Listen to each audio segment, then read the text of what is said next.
I wanted to take a moment and explain to you something that I get asked a lot. People make the mistake of expecting a mortgage payment to drop substantially based on a decrease in purchase price. And the reason why they assume this is they make the mistake of thinking that a $50,000 drop in sales price is going to drop their payment $600 to $700 a month, because they're thinking in terms of how much is a car loan of $50,000, and they apply that savings to a mortgage, forgetting that a mortgage, one, is always typically at much lower interest rates than a car loan, and two, is a 30-year loan. And so the payment difference is much, much minor due to a difference in a drop in purchase price. So what I wanted to basically break down is play a devil's advocate.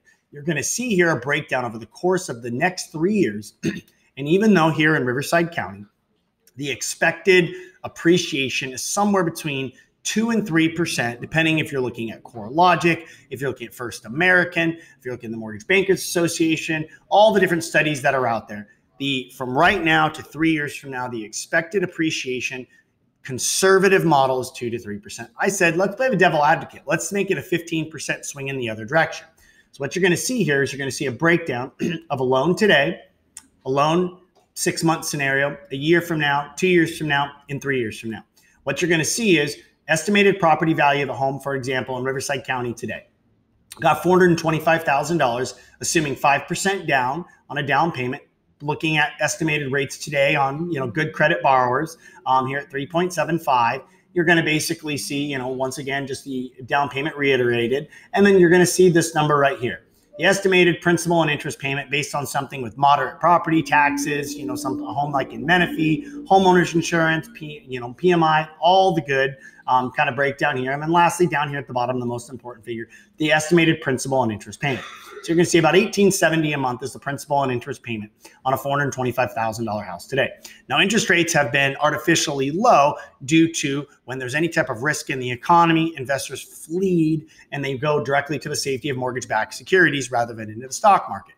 This has been fueled by the uncertainty of the trade war with China. Now, as that eases, which has been the major accelerant of interest rates dropping almost 1% year over year, once that alleviates itself, we've already seen interest rates up about 0.25% as interest rates have kind of, saw about some resolution on kind of the lows we saw earlier in the year.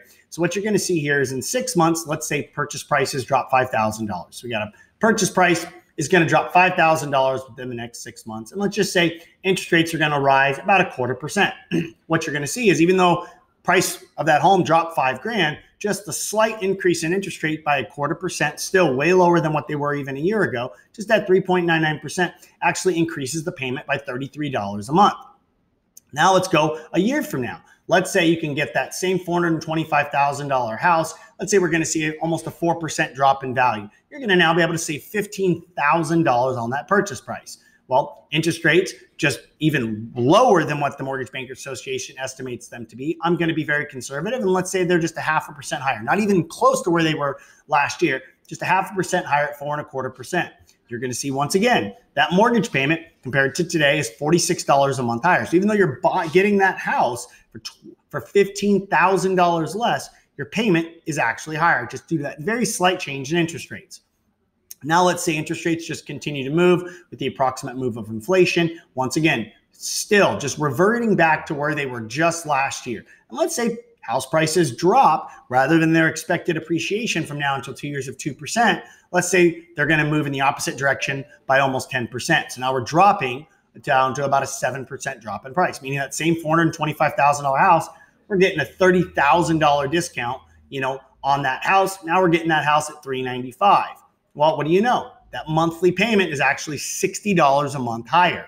Now, lastly, let's say 3 years from now. 3 years from now, even though 80% of homeowners that have their homes are at sub 4% interest rates, the economy is remaining very stable. We're not entering any type of housing crisis. There's, no real true signs of an actual true recession. And even still, let's still say we're going to get a $50,000 discount on a $425,000 house in 3 years from now.